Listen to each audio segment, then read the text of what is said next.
Welcome to the Dads and Lads podcast with me, Stuart, and that screen that says Shaun. We're going to have a guest coming on shortly. We've got Junior Morgan coming on. As you can see, Shaun isn't quite ready for the intro today. He's only just made it back from college, so he's just getting himself set up. Junior Morgan, though, is a professional mixed martial artist. He's got a professional record of 3 wins and no losses. This weekend, Friday the 5th of November, bonfire night for those of you in the UK. Don't know if they celebrate it other places. Junior is fighting at Bellator 270 in Dublin. So he's agreed to come on with us today, even though I know it's a busy week for him, fight week. And he's going to sit and have a chat with us about his preparation and what it is, how he got into MMA and what it means to him and everything, and what he has to do this week with it being fight week. So sit back, relax, and enjoy our chat with Junior. Welcome to Dads and Lads, a podcast with me, Stuart, and my lad, Shaun. Listen as we discuss life with Shaun's learning difficulties and football, with everything in between.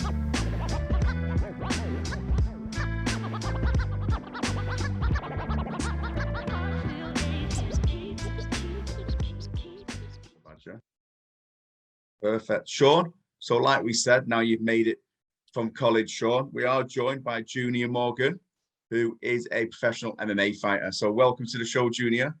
Thanks for coming on, because I do know it's a busy week for you and it's quite a stressful week. So to give us this time is very much appreciated, mate.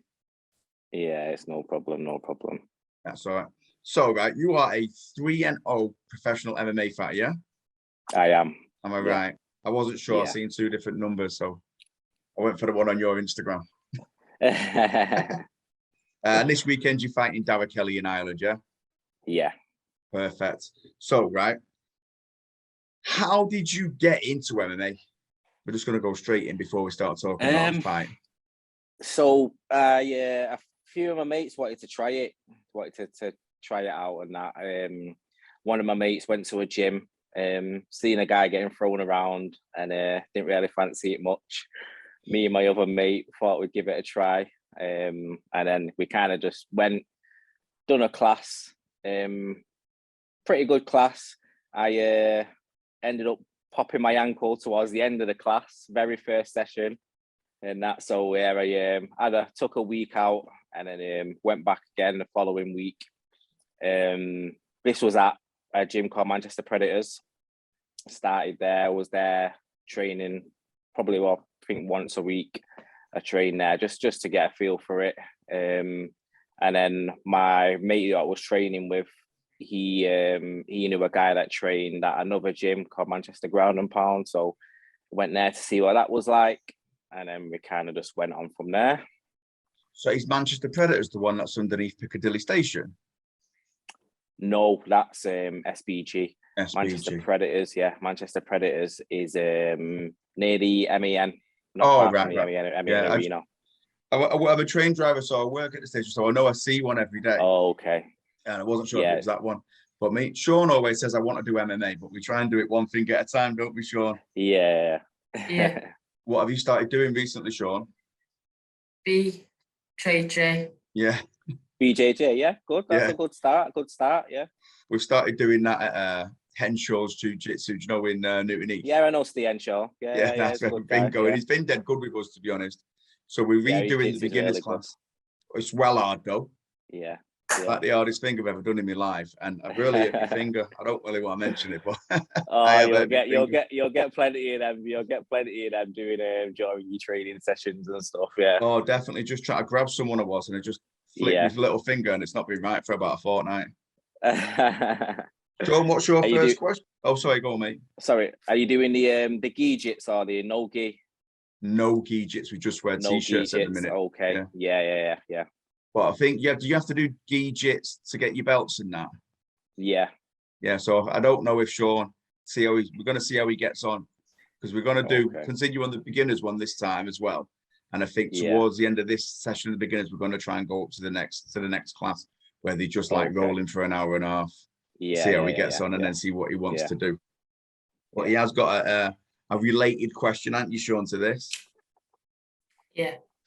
How long did it take to get good at BJ trick? Oh, so it depends what you define by good. It depends, obviously, it depends on how quick you learn as well. It's different for everyone. Like I was doing a lot of Djits when I trained at Manchester Ground and Pound. We had a Djit session every day, so I was pretty much doing Djits every day. And then I got to a decent level. I'd probably say maybe a year or so to get comfortable. Yeah. So no quitting, Shaun. Yeah, you've got to stick it out. You've got to stick it out. You've got to persevere. You'll have good days and bad days as well. You'll have days where you'll go into training. You might not have had anything to eat before you've gone to training, so you've not got the same amount of energy and things like that. So, everyone's different, really. Some people can get it within 3 months. Some people can get it within 6 months. It just depends on your dedication to it as well. Yeah. At the minute, we just do 2 hours a week, don't we, Shaun?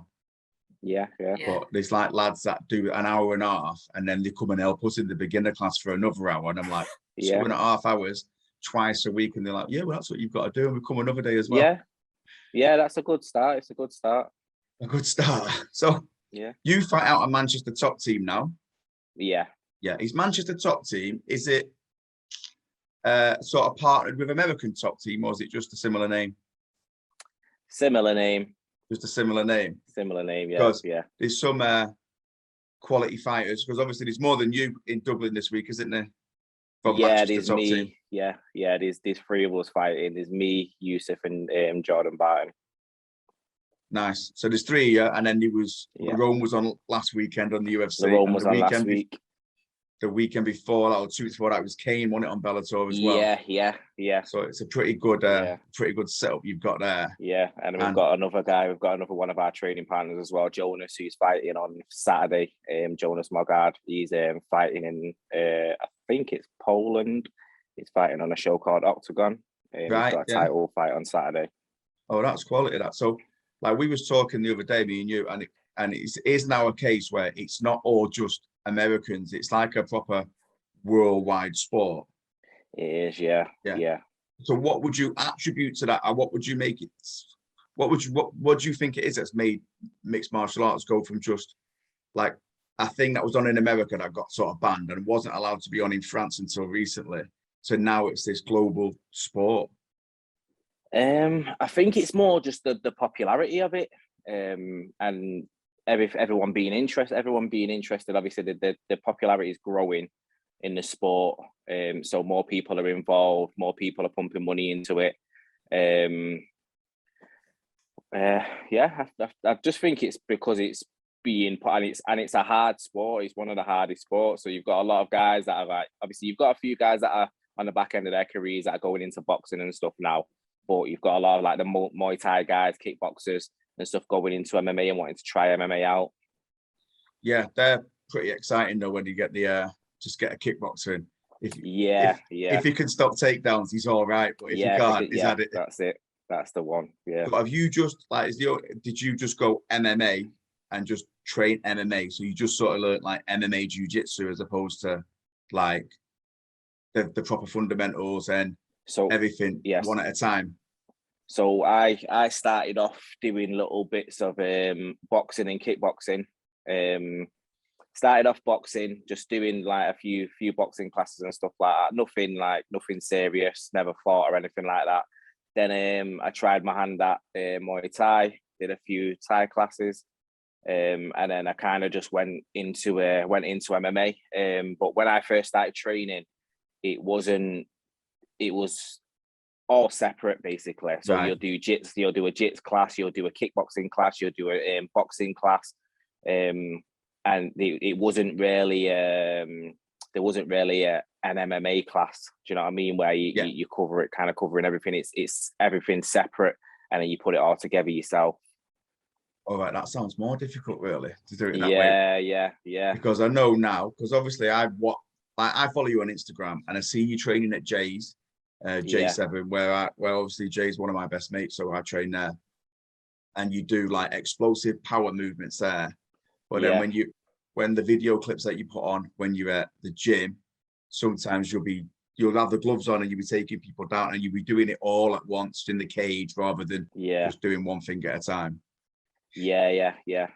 So everything that I do with Jay as well, he always does stuff that will transition into fighting, all the moves that will transition into fighting and stuff like that, and everything that's going to supplement what I do in MMA, making me more explosive, making me more fluent, making my footwork more solid. Yeah, Trevino's like a mad professor. He just thinks all mad things and then just says, "Hey, Stuart, try this." Now I'm like his guinea pig. Yeah.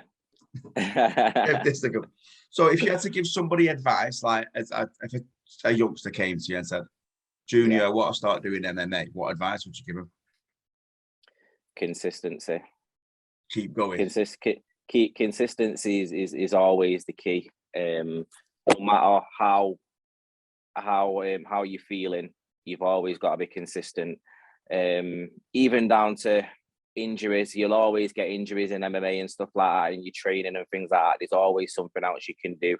You can always adapt your training and stuff like that. Don't just sit on the bench and just not do anything. You get an injury, even just watching videos, still going to classes, even though you're not involved in the classes, you're still going to be learning, watching the classes and things like that. So it's all just, it all adds to your game. Yeah. I mean, it's an amazing sport. I don't know how you do it. So what is like a typical week's training for you as a pro now? What is a typical week's training? What does it even look like? Oh, it all depends if I'm training for a fight or not. So training for a fight, I've like mine's a little bit hard because I'm trained because I work training around work as well because I work full time as well. So it's a bit more tiring as well. Plus I have my kids and stuff as well. So for me on a say on a week off work, I'll do an MMA class in the morning, and then evening time I'll do sprints on a Monday. Tuesday will be MMA again. Afternoon, probably another MMA class, but a bit of a lighter session. Wednesday morning sparring. Wednesday afternoon S&C. Thursday morning will be MMA, and then Thursday afternoon I'll either rest, or depending on how tired I am from the previous 3 days, I'll either rest or I'll do a light jog. Friday mornings MMA. Friday afternoon probably maybe a run or some pad work. Saturday morning will be MMA flow rounds again, and then rest in the evening, and then Sunday will be my rest day. Depending on where I'm at. So some days I'll do my Friday mornings, or some days my strength conditioning days with Jovino as well. So if I'm with Jovino, then obviously I'll be with Jovino Friday morning. If not, then I'll be doing MMA. Yeah, well, that is a lot. I don't think I could do it, and I never even envisaged that you would actually have a job. Go on, Shaun. What is it? Do you train like what Murphy did, go in that bath and come out and then go like Lerone in town? Yeah. We do that. Yeah, that's during the weight cut. Yeah, Shaun seen it on Instagram the other day, I think. Yeah. Yeah, that's the dark moments. That's what I'm not looking forward to. Yeah, no, I know. I can't even lose weight, so I wouldn't even begin to do that. So I didn't think you'd actually have a job as well. I just never even crossed my mind that with all this training you'd have a job. And are they all right giving you time off for like this weekend and that, or have you had to just book holidays? Yeah. Normally I'd have to book holidays. But yeah, they've been pretty good with me with booking this thing, because I've literally just moved from one job to another. So I'd obviously already pre-booked this week off. Yeah, you're not just working in the gym or somewhere. No. I work with kids. I work with kids in residential care. Oh, right. You know what? You get even better, don't you? You're a nice guy, and then you do the MMA, and then you just like helping little kids out as well. Yeah. That's perfect. Yeah, I love people that help out. Go on, Shaun. You've got another question there, mate. Who is your favourite fighter? Why? Who's your favorite MMA fighter? My favorite fighter. Doesn't have to be one of your mates. Oh, I'm not too sure. You know, I've got a few. I've got a few that I like currently.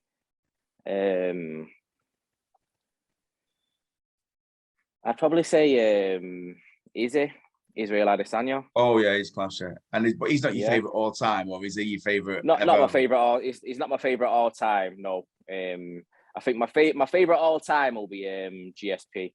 Oh yeah, that's probably mine, GSP Anderson Silva. Yeah. But we're probably about just a little bit younger than me, so I spent years with my mate waiting up till 5 o'clock in the morning when it was on like Setanta Sport, watching GSP headline events and Anderson Silva headline events and that. And then so they were the good old days when I used to stay out and I didn't have a kid. So while it's all right, mate. Sorry, just bear with me 1 minute. I really need a wee. I'm water. No worries. I'm in the toilet every 2 minutes. Yeah, no worries. Just bear with me 1 minute. Yeah, no problem. Can I switch headphones? No, I'd leave them headphones on. It's a good question, that though, mate. It was about the thingy, but we'll get on to that.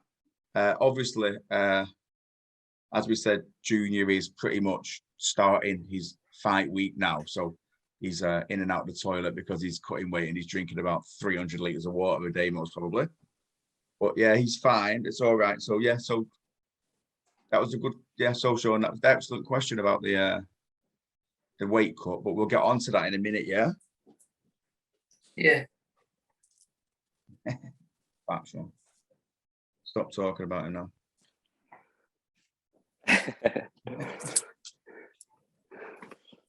You're all right, mate. I was just saying to Shaun, and then you've probably got to drink about 3 or 4 liters of water a day now, or even more. Or something. Oh, double that.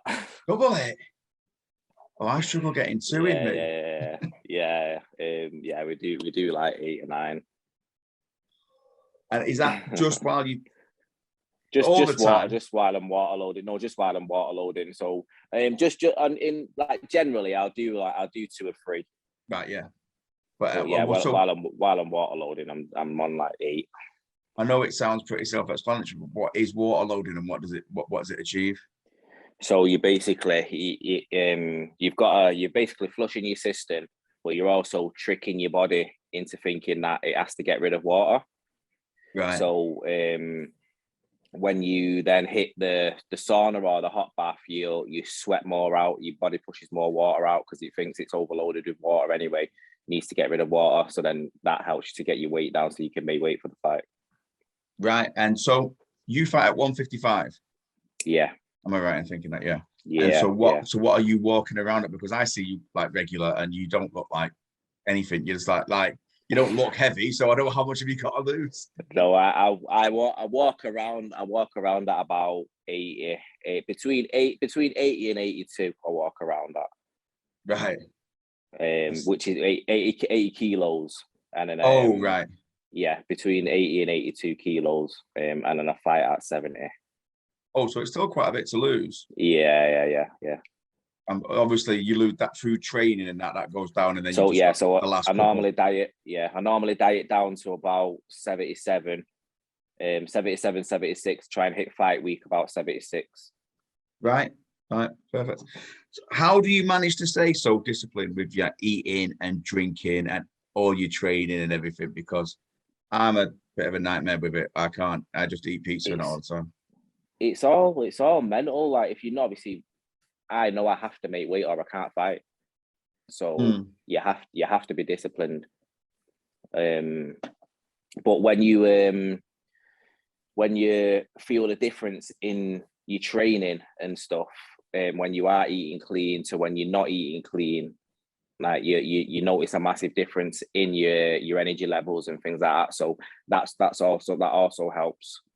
Because once the fight's over, I'll be pigging out, eating shit, and I know like within a week I'll be gassing, like in training and stuff like that. I'll be tired very quick. But you're not gonna like balloon up Ricky Hatton style, though, are you? Nah. No. Stay around about I'll stay around 80 kilos. Right, that's not too bad, is it? Go on, Shaun. Yeah. Came training now after that scar. Is Kane? Kane's back training now. Yeah, Kane's back training. This is just how his brain works.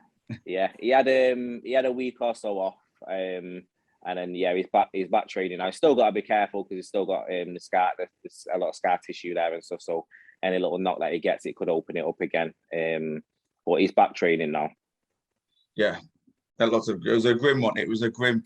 Just the way it just elbow connected to head. I was like, sat on my break at work with my headphones on, like, ooh. The guy timed it very well. Well as Kane was going in for a strike, he threw the elbow. So you're training and your weight's coming down. What sort of things are you eating? At the moment, nothing. I've eaten next, and now so for breakfast I'll have some scrambled eggs and half an avocado. I'll have a mid-morning snack, which is just 30 grams of peanut butter and 200 grams of Greek yogurt. Lunch, I'll have a little piece of fish with a bit of salad. And then afternoon snack, I'll have one rice cake with 30 grams of peanut butter. For dinner, I'll have piece of salmon with some veg, and then a late snack before I go to bed. I'll have 20 grams of dark chocolate with 200 grams of strawberries. That's the one that I look forward to. That's the one sweet I look forward to. Yeah. A little bit of a treat at the end of the day. Them strawberries are like heaven, mate. Heaven. It did. I've seen a picture of that yesterday. It did look nice, to be honest. Yeah. I'd want to melt the chocolate down and dip the strawberries into it. And dip the strawberries in it. But that's not allowed, is it? That's a good shout. That's a good shout. No, do you know what? I might do that tonight. That's what I thought. I saw it and thought, oh yeah, chocolate and strawberries. A nice little dipping. Yeah. Perfect. So like fight week now, you're into fight week. So what does that look like? Because I think people get the misconception that it's just turn up on the day and crack on. Like you're already in Ireland now. Yeah. And you don't fight till Friday. Fight week's probably the hardest week of camp. Just because you cut in weight. You're obviously close to the fight. You're going through the mental battle of like playing out how you think the fight's going to go, visualizing the fight and everything. And then you're also battling with the fact that people around you are eating and able to eat what they want when you can't. So yeah, fight week's the mental battle really. And you're still training though, and we're still training once a day, just light training though, just to move around, get a bit of a sweat on, stay sharp. And so have you got like quite a big team with you then, or is it just you and the three lads that are fighting and then one trainer? Just us three that are fighting and 3 coaches. Oh, so not a massive team, but not a massive team. That's not too bad though, is it? And then so the fight on a Friday evening on a Bellator's YouTube channel. Yeah. How are you gonna win that fight? Other than easily, because I've seen you training, so I know you're a beast. Just being patient and being smart, picking it apart. I know he's gonna come hard. He'll come fast. So just trying to stay reserved, not rushing anything, not forcing anything, and I'm fucking gonna put him to sleep. Yeah. And he sounds like Darragh Kelly. He sounds Irish, so I take it he's from Dublin. Yeah, he is. Yeah. So he'll have home fans and all that in. Yeah, he'll have his home fans. I know I'm expecting a lot of boos and everything, but I'll just fucking soak that up and silence them. yeah, once that first bell goes, you're probably going to be so single-minded and tunnel vision on what you've got to do. That sort of will be blocked out. It's just sort of on the walk to the cage, isn't it, I suppose? Yeah. It's just, it's more on the walkout. They'll figure that, but and obviously when the announcers, when they get in the cage and everything, once the fight's on, like the fight's on, innit? Yes. It's they can make a lot of noise and that, but they're not in the cage with him. They're not freaking fighting me. I'm not fighting the whole freaking crowd. So. Okay. Shaun, did you have a question there, mate? Yeah. Not on the paper. When that first round though, it easy. This I don't know. What was it? When the first you messed up? Just try again, mate. When the first bell goes, what? Yeah. The first round you need. Sometimes I watch UFC, they get nervous. Try find their feet. Yeah, the first round's always the hardest. With measuring up your opponent, because you don't know how they're going to come. You don't know about how they're, how fast they're going to come out, whether they're going to come out really quick and try and steamroll you, or you don't know whether they're going to take their time, pick shots, and it'll be more of a technical fight. So yeah, the first round's always hard, and it's just that it's the first round is where you kind of get rid of your nerves as well. So we're just obviously I like to just take my time and feel them out and stuff, and then go from there. Whereas obviously some guys just like to have that nervous energy where they just come forward straight away and just like to get straight into the fight. Yeah, you see some of them they do some right mad stuff at the start. Like, were we watching the other week, Shaun, and somebody tried to do like a wheel kick or something straight out the gate. Yeah, you have a few guys that will do that just to try and catch you off guard, try and catch you, off surprise, like in surprise, and then they'll see you'll have some guys that will do stuff like that just to startle you, and then they'll start fighting more technical, and that just to get your respect, and that, or you'll have some guys that will do that and then just freaking charge straight at you. Yeah. So are you more of a striker or more of like Jiu Jitsu? Like some of them are more based. More of a striker. I used to be fair, I used to like prefer being on the ground and stuff, but in my amateur career I lost a couple of fights through trying to play the Djits game and stuff, against like good grapplers and against like good wrestlers and stuff, so kind of switched my style now, and I prefer to stand. Yeah, it's probably like you say, you can do the Djits game and you can stand, so it's probably better off to be proper well-rounded, because we was watching a heavyweight fight the other week, me and Shaun, and I think it was Curtis Blades versus someone, but I'm not sure it was, so I don't want to say the name. And when they was standing up, the one guy was like right on it, and then as soon as the other guy wanted to take him down, he just took him down dead quick, and he couldn't do Curtis Blades versus Jairzinho Rosenstrike. That's who it was. Yeah. And Rosenstrike's he's a kickboxer. Yeah, so he's not really got much on the ground. And Blades took like Blades is a wrestler, isn't he? So so it was just as soon as Curtis Blades wanted to take him down, as soon as he got his hands on him, they were on the floor, and there was nothing Rosenstrike could do about it. Yeah. Like, he's a massive, exciting fighter to watch, but once that happens, he needs to go away really and be like, I need to work on my takedown defense and my jiu-jitsu or my grappling a little bit. Yeah, he does. To be fair, and it's not with wrestling and stuff, if you've not been at it from a young age, it is a hard part to learn as well. Like, wrestling's the most daunting part of MMA, and that's the part that most people avoid doing, for the classes that most people avoid doing, because it's so hard and it's so tiring. Like, wrestling's the one that everyone like avoids doing. How does the wrestling differ from jiu-jitsu? So jiu-jitsu is more placid and laid back, and a little bit and a little bit more technical, whereas wrestlers are a little bit more aggressive. It's like fighting someone that's just trying to jab you, and then fighting someone that's trying to take your head off and throwing a million shots one straight after the other. Right. Yeah. Because like the jiu-jitsu, to me, first couple of sessions, I was like, how am I sweating so much? Just laying here, trying not to let somebody choke me out. Yeah, And yeah. I come home and I'm like, your t-shirts are a different color. Yeah, a lot of jiu-jitsu though, like when you're starting off, it's because it's so methodical.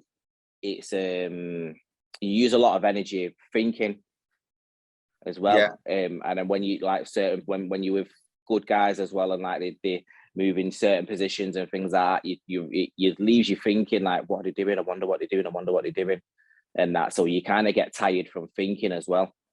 Yeah, and remembering to breathe, because as soon as someone grabs onto me, I'm always like holding my breath. And someone that's good with using their weight and that, like, it's hard to stay relaxed and stay comfortable when someone's pressing their weight on your chest and you're struggling to breathe and things like that. That's why I like to roll with Shaun, because he's tiny, and then I just start on the top and lay on him for 3 minutes, and I get like I get a bit of a rest. Yeah. But last night you swept me right off, didn't you? And ended up on top. Couldn't believe it. Just flipped me off him. I was like, "Yeah, where's he learned that?" Okay, so go on, mate. Do you this is for Shaun? Do you watch a lot of jiu-jitsu videos and stuff? Yeah. Okay. On YouTube, Shaun, yeah. Yeah. Everything, because he started now. He's on YouTube all the time, and just watching like MMA and like fights and the like the jiu-jitsu, just the jiu-jitsu videos. And I know Steve puts a load on Instagram as well, and he's always watching them. Yeah, best thing. Get on YouTube, just watch a load of videos. Your brain will start to soak things up, and then you'll start to pull things off in training without even like realizing that you've done it, that you're doing it. Yeah. I mean, the big thing for us now, because we're so new at it just to set something up, it's the getting it in your head that you've not got to do it dead quick. You can set it up slowly. Yeah, slowly. Yeah, and sneak it on. Yeah, just keep them close in and just move a little bit every so often to get it in, rather than try to rush it and then thinking, oh, there's nothing on. Yeah. Well, I was rolling with someone the other week, last week, and he went, Stuart, look what position you're in, and look where you position. Now do what we did earlier on. And the next thing you know, he was in an armbar, because I was like, oh yeah, right there. Yeah. He says, you're just forgetting to think all the time, because you're trying to defend yourself, and you think, oh, I've missed that now because I've not got it on straight away. Yeah. As long as you keep hold of him, you're all right. So if you could pick, and it's like a dream fight ever, like not like in Bellator, just in general, who would be your dream opponent?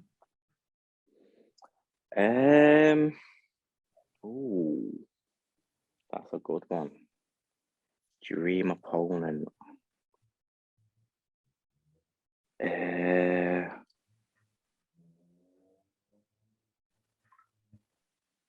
There's so many guys. That's the problem now. It's so popular. There's too many people to pick from. Yeah. I would probably say Edson Barboza when he was at lightweight. Right, yeah. Just because I just think he's a sick striker. And he just looks like he'd be a horrible guy to take a kick off. Yeah, because they look like they hurt them. But you're steering away from like a 155 Khabib, just in case he treats you like a bear. Do you know what? To be fair, I wouldn't mind fighting Khabib just to feel his pressure. Like I felt the Russian pressure. I trained with a few Russian guys as well. Like their pressure's just different, like totally different. So I wouldn't mind fighting Khabib just to feel what his pressure's like and his strength's like. Yeah, it looks like a tough night for everyone. Even them ones who trains now, where you watched them the other night. Yeah. Like Islam Makhachev, and they're just phenomenal grapplers. Does he train other one as well? That Hamzat Chimaev, is that one of his fighters? No, they don't train together. Because he's an animal as well. Chimaev trains in Sweden. Right. Yeah, he's in Sweden at Alexander. I think he's at All Stars, which is where Gustafsson trains. Oh yeah. But yeah, because he just lifted a guy up the other day and walked him over to the edge of the cage. Why? Yeah, he's mental. He's mental. He is mental on another level. Their grappling's on another level. They just no, but like as soon as they get them, they just like, oh, I'm not getting out of it. I may as well just tap. Yeah. I couldn't That imagine. That one last week when Phil Trosi got out that trigun seat hold. When who? Sorry, Shaun. For that title. Oh, that Brian Ortega and Volkanovski. Yeah, that was another sick fight. Yeah, that was a quality fight. Yeah, that was another sick fight. Brian Ortega. I don't believe he got out of that move. Yeah, he had him in a guillotine, didn't he, Shaun? And his head went purple. Yeah. And he's still like, well, was he awake? Oh, yeah, that was close, that as well. Because that was a tight guillotine. Yeah, and then he got him in the triangle as well. And yeah, that's like his signature move, Brian Ortega, isn't it? The City and all that. Yeah. He started whacking him. Yeah, That's how he get. Watches too much, Ron. He's just always watching fights. Proper fan. I watched Never Back Down. What's that, mate? Yeah, good film. Is it a film? Yeah, it's an MMA film. Oh, right. Yeah, but yeah, like I say, he's been asking for ages. Can we learn? Can we go and learn it? Yeah. Can we go and learn it? So I thought we'd just both of us start at the beginning together, because I've done like running and triathlons and all that, and then for him to start, then he's already starting behind. So I thought we'd just start something at complete beginners together, and it's been a complete eye opener. Yeah. So coming out of Manchester top team now, I think there's other ones that'll be close to be getting following you guys into Bellator and things like that. Oh, we've got a fucking hell of a load of fighters. We've got a hell of a lot. I think we've probably got close to 70 fighters in the gym. So we've got a lot of up and comers coming. So you'll see them all coming through now. We're gonna have a lot of guys that'll end up in the UFC, end up in Bellator, all these big shows. Yeah, I like. Yeah. When you see it on the telly, I just love hearing the Mancunian accent in the cage on BT Sport or BBC iPlayer or whatever, because I think it's funny, because I grew up watching it and it was just dominated by mainly Americans and Canadians, and you had Bisping. Yeah. And then now Bisping was just was the only one really, wasn't he? And then we had Leon Edwards, and then they've had Edwards come through, and then everyone's just kind of slowly crept through. Yeah, Mark DKC and that as well. Oh, I don't know him, but yeah, there's that Ross Pearson. There's a few, wasn't it? That, we had Ross Pearson. Like, yeah, we had a few guys that went through on the Ultimate Fighter as well. Like one of my coaches, Az Wilkinson, he was on the Ultimate Fighter. But another, obviously, if you've heard of Brendan Loughnane, he's been on the Ultimate Fighter. He's been on the Contender Series. Now fights in PFL. Yeah, trained with Brendan for quite a while as well. Brendan was one of my coaches at one point as well. And then we've got obviously Lerone that's gone into the UFC. And then there's a load of other guys from Birmingham, all like the Renegade lot. Tom Breeze, Jai Herbert, Fabian Edwards on finger. He's on Bellator now. He's fighting the same show on Friday as well.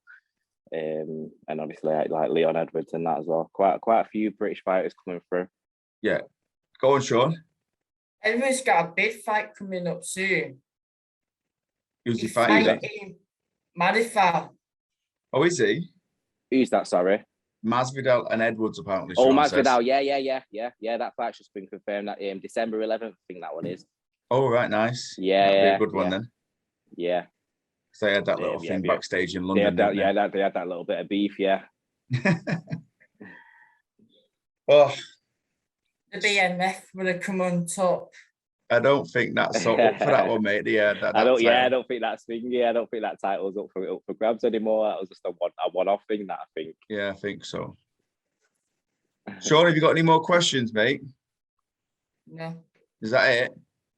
I thought he would say he won't fight Murphy. You spar together sometimes. Yeah, we do sometimes. Yeah, Lerone batters me all the time, mate. Batters me all the time. It's just so humbling, isn't it? I put it on my Instagram yesterday, not my Instagram, on my Facebook yesterday, as we were sat outside waiting to go in Steve's. I just put, go and get battered for an hour. That's all I do. Just some. I like how Murphy went out celebrating after have that cake. Yeah. Oh, did he have cake, Shaun? Yeah. That's what I'll be doing, mate. So have you got a night out planned for tomorrow, Friday night? Sorry, not tomorrow night, Friday night. No. We'll probably just, to be fair, like a lot of the time you don't, after you fought, like you're planning nights out and stuff like that, but you don't really want to. You just want to go and relax then, because it's like having a big weight lifted off your shoulders. You just want to go and relax and stuff. So I've not planned anything for it. I'm just gonna chill and maybe go for food and stuff with the family when I get home. Yeah, perfect. And you stay in Friday, come back Sunday, or you just fly? No, stay in Friday, come back Saturday.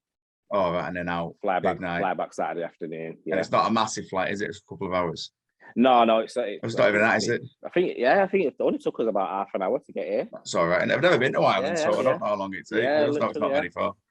Yeah, I thought it's not normally about an hour, I think, but yeah, it only took us half an hour, I think, just over. Because it's windy. Yeah. Yeah. Oh, and is your hotel just directly opposite the arena? Is that picture that I seen the other day just where you're staying? Literally, I'll show you right now. Literally. That's ideal, that, innit? Yeah. You can see it from my that's the arena right there. Oh, that's quality. So you've not even got far literally to just go, step out. Yeah. Just step out and be there. You could use it as your ring walk. Yeah. You could just go from there. Tune on. Just walk from the hotel straight into the finger. That's it. So into the cage. when you training, like, this is just probably completely irrelevant, because yeah. I know what music I like to listen to when I'm training. What kind of music do you like to listen to when you're training? And do you make Givino change it? Givino plays all the bangers, so I just I fully embrace the training there, like the music and everything, because he plays everything that I listen to anyway. Same in my MMA gym, we all pretty much listen to the similar music, so we just I'm like bit of rap, bit of hip hop, anything like that, anything along those lines. That's like us, isn't it, Shaun? That's what we have on, really. So yeah, Givino's is all right for me as well, because I'm like, some of it I like, Jay, this is just a bit much for me, but yeah. So I don't know if you like to tell us, but what is your ring walk music? Is it the same every time, or is it different? No, it's different all the time. It just depends. Like I always have to listen to a few songs and stuff and see which one I'm feeling. I always get a feeling for a song, like a vibe for it, and it always has to be something that kind of if I'm listening to it, I'm listening to a song or whatever, I'll think, do you know what, this gets me in the mood to walk out, right? And then, but then like I only ever have that once. I only ever have it once, and I've always had different walkout music, and it's always just a song that's kind of got me to the fight, and brought that feeling about. I only asked if it was different every time, because I know I've listened to Bisping talking about, he uses that Blur song too, and he said he wanted to change it, but Dana White wouldn't let him change it because he said, no, that's part of your brand now. So if you were to stay on Bellator for any length of time, if you did another show after this one, and then on like your third show, would they still be letting you change it, or were they going to make you stick with it? No, well, to be fair, I don't know. It just depends. I guess it depends how popular you are. Because every fighter is different. You have, like, obviously, because you've got fighters like John Jones, he normally has the same music. Darren Till normally has the same music. Brendan always has the same music. Like Bisping, he always has the same music. So you've got Finger, and same with like Dustin Poirier, he normally has the same music, and that. So I think that's just what they're feeling at the time. Like, I like my favorite walkout song of all time for anyone is Brendan's. I love Brendan's finger chasing status. Oh, is that what it is? Yeah. Yeah. I know Bisping wanted to change this to London Calling for once. I think there's a UFC in London that he was on or something, and he wanted to change to that, and he said, "No, you're not changing it." Because he's known for that music. You get known for a certain song, like they just prefer you to stick to it. Yeah. Shaun, did you have a question, mate? What movie came out as? I don't know. Lerone normally has the same music as well. He always comes out to Tupac. Right. Always comes out to a Tupac song. Yeah. Yeah, that's good. I think I don't know. What would your walkout song, Shaun, be? What do you know if you were going to a fight? What would it be? I'm picking now. Mine would be either Champagne Supernova by Oasis or What's the Story Morning Glory by Oasis, I think. Okay. I love Oasis, so. Yeah. I don't know if we could pull off. Supernova's a good song. Yeah, I don't know if we could pull off a hip hop song walking out. Go on, Shaun. I get in the posted heads. What would you have? What Tyson Fury came out of? Which one? Because he changes his all the time. Do you want to get in the bed? Just have LL Cool J. Mama said knock you out. I say Sweet Caroline. Oh, Sweet Caroline. Sweet Caroline. That'd be a good one. That'd be a good one. Yeah. Yeah, have to be something like upbeat when it's. Some of them are dead chilled out, aren't they? And then. Yeah, I'm more of a mellow person, so it's something that like kind of mellows me out and like brings the nerves down. Yeah. Right, Junior. I'm conscious of the time, and I know you're a busy man, and it's this week. So, where can people find you on social media, and where can they see the fight, and what time can they see you on the fight? I'm not really a massive social media guy, so you've only got one handle to find me on, which is Instagram, which is Anansi MMA. You can. What was the other? Where can they see the fight and what time are you fighting? You can see the fight on Bellator's YouTube channel. And the show starts at 6 o'clock. I'm third fight, so I reckon I'll probably be on between maybe about 6:30, 6:45, I reckon. Friday night. Friday night. Bonfire night. Fireworks. Yeah, I can't wait. It's going to be so good to watch. It's because I think it feels a bit different watching somebody who you've seen in the gym, I suppose. Someone who you've seen in the flesh, yeah. I always find that. I find it weird. Like even watching like Lerone and Kane and Brendan on those big shows, like I find it weird, like because I know them. It's always mad. Brendan did a boxing match recently, didn't he? At the arena. Yeah, the charity boxing. Yeah, I saw that. I saw it on Instagram. So I thought that was who it was. But yeah, so we'll let you go. I'll put all them links in for this show and everything. And then once it's done, I'll send you all the links and everything, mate. Yeah, no problem. It's been an absolute pleasure. No problem. Shaun, what do you say to Junior? Thank you. Thank you. Thanks, Shaun, for having me on as well. Really appreciated, mate. Let me just press that. Pushing That was good, that wasn't it, mate? Yeah. Yeah, they had some good questions there, pal. They're very good. So let's just repeat those things for people so they know. It's Anansi MMA, which we'll put a link into here. The fight is on Friday, the 5th of November. And you'll be able to see it on Bellator's YouTube channel. And we'll put a link to that in our show notes as well. Go on, mate. Be watching it there in the living room. Yeah, we'll watch it probably in the living room, mate, on the telly, yeah. It's the same time here. Yeah. Yeah, same time. Everything's the same. So it'll just be 6 o'clock, 7 o'clock here. That's not a big problem. And then we'll just look out the window for the fireworks, but we'd rather watch the fights. So what do you say to everyone listening, Shaun? Thank you for listening. Where can they find us? You say it. You can find us on all good and some not so good podcast platforms. Everywhere you find podcasts, we're on. We've got a website. It's www.dadsandladspod.co.uk. You can email us, dadsandladspod homeless@gmail.com. Please don't forget, we have got our homeless winter warmers collection going on. So if you have anything for us, please don't hesitate to email us or direct message us on social media, and then we'll arrange collection, and then we'll get that sent off to the charity, which is LifeShare. It's a Manchester-based charity, and they do a lot of wonderful work for homeless and underprivileged people in the Manchester community. So that's where we're trying to help this Christmas. So thank you very much for listening. Take care and stay safe.